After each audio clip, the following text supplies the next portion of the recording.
Assalamu alaikum wa rahmatullahi wa barakatuhu to all dear group members of Pure Discussion Group. आज ये topic दिया गया है कि सनातनी में गोद लिए हुए बेटे का स्टेटस क्या है और उसको क्या हकूक़ और हक़ाइक़ मिलते हैं। तो सबसे पहले ये देखना ज़रूरी है कि आखिर सनातनी लोगों में शादी किस तरह से और किन लोगों में कैसे हो सकती है। सनातनी शख्स की शादी दूसरे सनातनी के मानने वाले अफराद से रिवायती और मजहबी तरीके से हो सकती है। ये बात ठीक है कि सनातन में भी लोग अपनी ही ज़ात बिरादरी में शादी करने की कोशिश करते हैं और क़ानून से भी इजाज़त है और धार्मिक तौर पे भी। भारतीय कानून स्पेशल मैरिज एक्ट के तहत कोई भी सनातनी शख्स अपनी मर्जी से दूसरे मज़हब के अफराद से भी कानूनी तौर पर शादी कर सकता है, बशर्ते कि फरीक़ैन यानी कि दोनों लड़का या लड़की बालिग़ हों। लेकिन मजहबी व समाजी नज़रियात में इसे मुख्तलिफ अंदाज से देखा जाता है। सनातन में सबसे बड़ी चीज़ जो शादी ब्याह के मामले में देखी जाती है उसे गोत्र कहा जा सकता है। यानी कि सबसे आसान लफ्ज़ों में ये बात समझने के लिए कि एक ही ख़ानदान या एक ही ब्लड कह लीजिए, काफ़ी दूर तक मतलब ये मसला जाता है और एक गोत्र अगर मिलता है तो उसमें लड़का लड़की एक ही गोत्र के आपस में शादी नहीं कर सकते। ये एक बहुत बड़ी चीज़ है और एक गोत्र की शादी दूसरे गोत्र के लड़का या लड़की से ही हो सकती है। आप ये कह लीजिए कि नस्ल या क्या किस तरह से गोत्र को आप लोगों को समझाऊं, बट यह है कि गोत्र अगर सेम हुआ तो लड़का और लड़की की शादी सनातन में नहीं हो सकती। कानूनी और मजहबी सनातनी तौर पे जो करीबी खूनी रिश्ते हैं, जैसे कि भाई बहन, माँ बेटा, बाप बेटी और दीगर करीबी रिश्तेदारों में शादी मजहबी तौर पे भी कानूनी तौर पे भी बिल्कुल बना है और इसका तसव्वुर कोई सोच भी नहीं सकता। ज़्यादातर सनातनी शादियाँ 7 फेरे लेकर की जाती हैं। समाज के बीच बीच में एक दूसरे को माला पहनाई जाती है लड़का और लड़की के ज़रिए। उसके बाद अग्नि के 7 फेरे लिए जाते हैं। मंत्रोच्चारण पंडित लोग करते हैं और इस तरह से शादी पूरी मुकम्मल मानी जाती है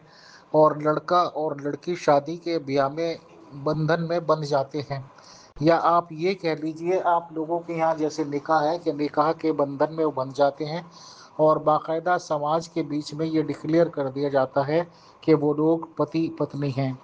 बट हमारा टॉपिक आज का क्योंकि गोद लिए हुए बेटे का है तो इसलिए आपको ये बैकग्राउंड बताना ज़रूरी था ताकि बात आसान और सीधे सच्चे लफ्ज़ों में समझ आ सके।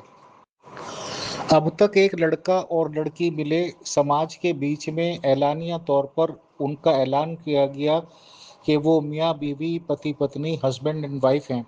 तो जाहिर सी बात है कि खुदा जिनके साथ बख्शता है तो उन्हें औलाद अता की जाती है, औलाद उनके हो जाती है। अब या तो भगवान ने दोनों को कुदरती तौर पर यानी कि इन लड़का लड़की को दोनों आपस में मिलते हैं तो औलाद हो जाती है, बट किसी भी वजह से कोई मसला ऐसा हो जाता है कि औलाद नहीं हो पाती और ये जोड़ा आपस में सेलेक्ट ये करता है कि किसी बच्चे को गोद ले लिया जाए, तो चाहे तो उनकी अपनी औलाद होती है उस कंडीशन में भी ज़रूरी है, और अगर अपनी औलाद नहीं है और किसी बच्चे या बच्ची को गोद लिया जा रहा है तो उस वक्त भी सनातनी लोगों में ये परंपरा है और इस तरह होता है कि नामकरण संस्कार विधि होती है, यानी कि बाकायदा एक प्रोग्राम किया जाता है, उसमें पंडित लोग मंत्र वगैरह पढ़ते हैं और नए बच्चे का यानी कि मेहमान कह लीजिए उनके पास जो आया बच्चा या बच्ची उसके नाम सुझाते हैं। नाम सुझाने का मैं मुख्तसर इस तरह से बता दूं कि हमारे यहाँ राशि की उन लम्हात की गोचर की बहुत माना जाता है कि जिस वक्त जिस मिनट जिस सेकंड और जिस किसी भी ग्रह में बच्चे का जन्म हुआ है, यानी कि बच्चे का जन्म होना सचमुच कुदरत के हाथ में है। ये तो बात सही है कि लड़का और लड़की मिलन करते हैं तो संभावना हो जाती है کہ तीसरा यानी कि बच्चा हो जाएगा, लड़की प्रेग्नेंट हो जाएगी, ऐसी संभावनाएं होती हैं। प्रेग्नेंट वो हो भी जाती है और ये अंदाज़ा होता है कि भाई 9 महीने के बाद बच्चा आएगा, लेकिन किस वक्त आता है, किस मिनट में आता है, कौन सा गोचर, कौन सी राशियाँ उस वक्त चल रही हैं, ये अल्टीमेटली खुदा के हाथों में होता है। किस राशि में, किस मिनट में, ये एक हिंदुआनी निज़ाम है पूरा, राशि का साइंस भी आजकल इसको मानती है। तो उन सब चीज़ों को ध्यान में रखते हुए पंडित लोग 3-4 नाम शुरुआत के जिता देते हैं। फॉर एग्जाम्पल जैसे अमीर फैसल हुआ तो छोटा आ बता देंगे या ए बता देंगे। अगर राशि के हिसाब से पी या टी आ रही है, मतलब 3-4 ऑप्शन आपको दे देंगे, उन वर्ड से आप नाम रख सकते हैं। अब अगर इन पति पत्नी हस्बैंड वाइफ के अपना बेटा या बेटी हुआ, उस वक्त भी बच्चे का नाम रखा जाता है समाज के नाम पे, क्योंकि 2-4 वर्ड्स जो लोग बता देते हैं हिसाब कैलकुलेशन करके, उसी में से नाम एक छांट लिया जाता है, पहले वर्ड से लेके शुरू होने वाला। तो इससे फ़ायदा ये होता है कि राशि कभी कैलकुलेशन करनी है या कंप्यूटर पे निकालना है, या ये कि पंडित वगैरह निकालेंगे, तो नाम की राशि और जन्म की राशि एक ही होती है। और जो लोग इस तरह से नहीं करते, उनकी नाम की राशि और जन्म की राशि अलग अलग होने की पूरे इम्कानात हैं।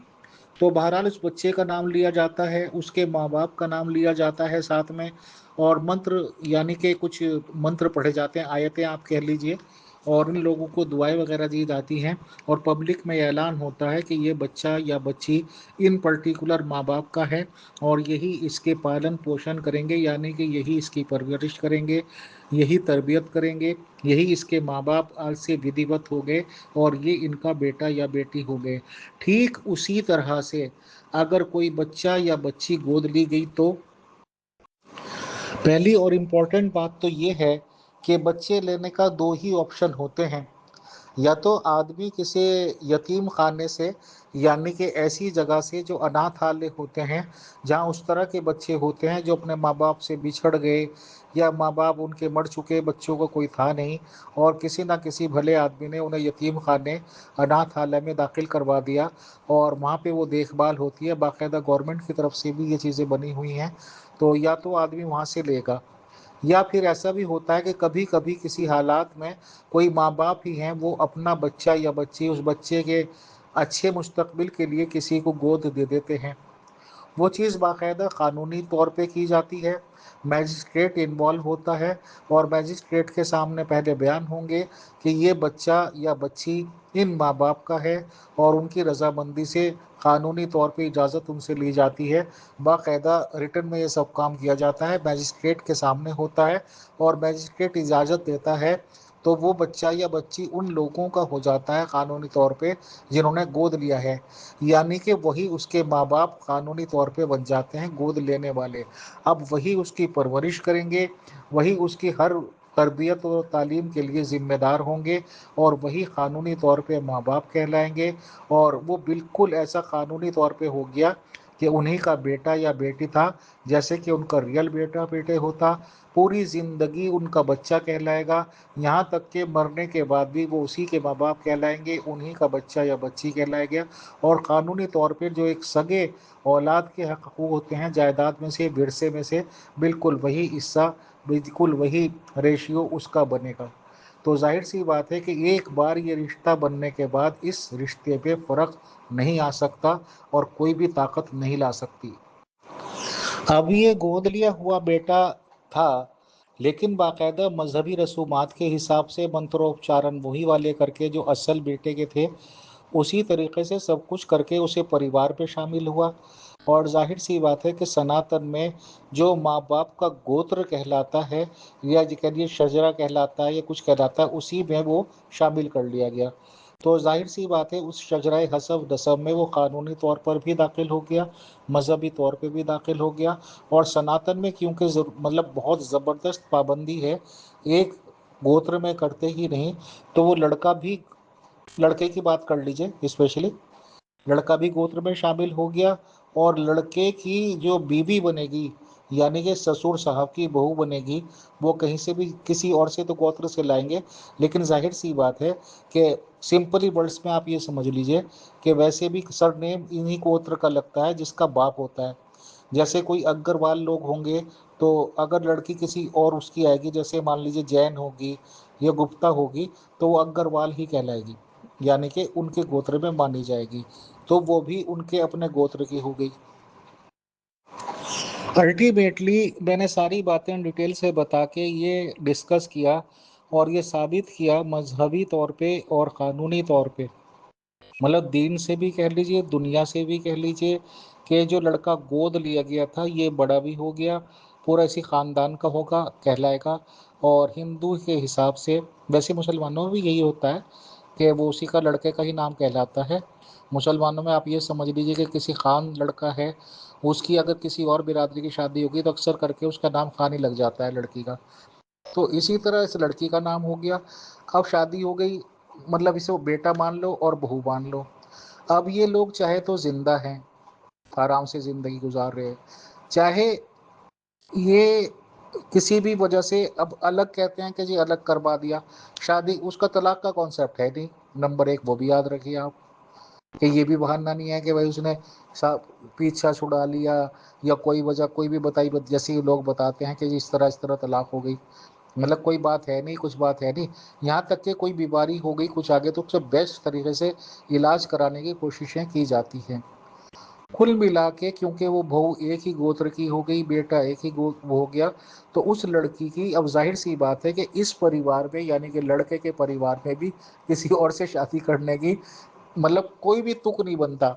ना गोत्र के हिसाब से, ना मजहबी हिसाब से, ना कानूनी हिसाब से। चाहे लड़की पे नियत खराब करो, नियत फसलाओ, किसी ससुर की नज़र गैर हालत में उस पर पड़ जाए, किसी और की नज़र पड़ जाए, तो बहू बहू रहेगी, बहू की पोजीशन और स्टेटस बेटी का रहेगा, और वो ज़िंदगी में भी बेटी का रहेगा,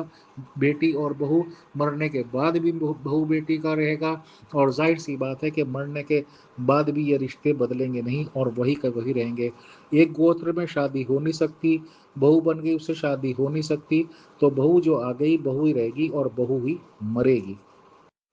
अब अपनी बात को कंप्लीट करते हुए मैं आखिर में एक बार फिर दोहराता हूँ कि जो बेटा गोद ले लिया गया उसको दो तरीके से तो गोद जल लिया जाएगा शुरू में। एक कानूनी ज़ाब्ता पूरा किया जाएगा, यानी कि कानून में बाकायदा इन माँ बाप के नाम लिखवाए जाएंगे जिनको जो गोद ले रहे हैं। उसके बाद मजहबी तौर पे जो रसूमात होंगी उसमें भी ऐलान होगा कि ये इनका बच्चा हो गया, कानून मजहबी तौर पे। उसी तरह उसकी परवरिश होगी, उसी तरह वो बड़ा होगा, उसी तरह से उसूलों के हिसाब से उसकी शादी होगी, उन्हीं असूलों से बहू आएगी। और बहू क्योंकि एक गोत्र में उनके मानी गई तो उसमें शादी या रिलेशन बनाना नामुमकिन है, नामुमकिन है। ये बात हो गई, हमने बेटे का स्टेटस नहीं बदला जा सकता, बहू का स्टेटस नहीं भी बदला जा सकता सनातन में। अब इन द आखिर मेरी मुस्लिम स्कॉलर्स, मुस्लिम आलिम दीन लोगों से ये दरख्वास्त है, अपील है, मौत दबाना गुजारिश है कि आप लोगों के यहाँ जो वाक़ा है और आपके नबी हुजूर मोहम्मद सल्लल्लाहु अलैहि वसल्लम से कनेक्टेड है कि उन्होंने एक बेटा गोद लिया जैद, वो बड़ा हुआ, उसका निकाह कराया ज़ैनब नाम की लड़की से, वो दोनों मियाँ बीवी की तरह रहे। और एक स्टेज पे आकर ये दिखाया गया है, लिखा है कुरान में कि रसूल साहब आसमान की तरफ देखते थे और जैसे किसी पैगाम के आना चाहते हों। क्योंकि इसका मतलब तो ये जाहिर होता है कि उस वक्त तक जब तक रसूल साहब आसमान की तरफ देखते थे, गोद लिए हुए बेटे से की बीवी से शादी नहीं की जा सकती थी। अल्टीमेटली ये बताते हैं मुसलमानों में कि फिर कुरान के जो अल्लाह है इनका एक कैरेक्टर बनाया हुआ है, उसकी तरफ से आज्ञा यानी कि इजाज़त आई। रसूल साहब ने फिर ऐलान किया कि जो गोद लिया हुआ बेटा है वो बेटा नहीं होता जी, और जब वो बेटा ही नहीं होता तो उनकी बहू भी नहीं हुई, और आखिर में अल्टीमेटली वो उनसे जिनसे ताल्लुकात बना लेते हैं, या ये कह लीजिए मुसलमानों के हिसाब से निकाह कर लेते हैं। तो मेरा सवाल ये ठहरा और ये मुस्लिम उल्मा से मुझे जवाब रहेगा कि उस मिनट से पहले तक, जब तक रसूल के दिमाग में ये बात नहीं आई और आसमानों की तरफ नहीं देखा कि किस तरह से शादी हो जाए, तो सऊदी अरब में अरबिक कल्चर में, या ये कि आपके मजहबी अकायद क्या हैं, क्या उस वक्त तक गोद लिए हुए बेटे को अपना बेटा माना जाता था? क्या उस वक्त तक गोद लिए हुए बेटे की बीवी से शादी नहीं की जा सकती थी? ये हमारा उस मुस्लिम स्कॉलर्स से सवाल रहा। सनातनी कॉन्सेप्ट हमने बता दिया कि जिस बेटे को गोद ले लिया वो ज़िंदगी में भी मरने के बाद भी बेटा ही है। جو اس کی بیوی بن کے آ گئی وہ زندگی میں بھی مرنے کے بعد بھی بیٹی کی اور بہو کی پوزیشن رہی، اور وہ مرنے تک بھی، مرنے کے بعد بھی ختم نہیں ہوتی، اسی کی بہو اور بیٹی کہلائے گی۔ شکریہ، جزاک اللہ۔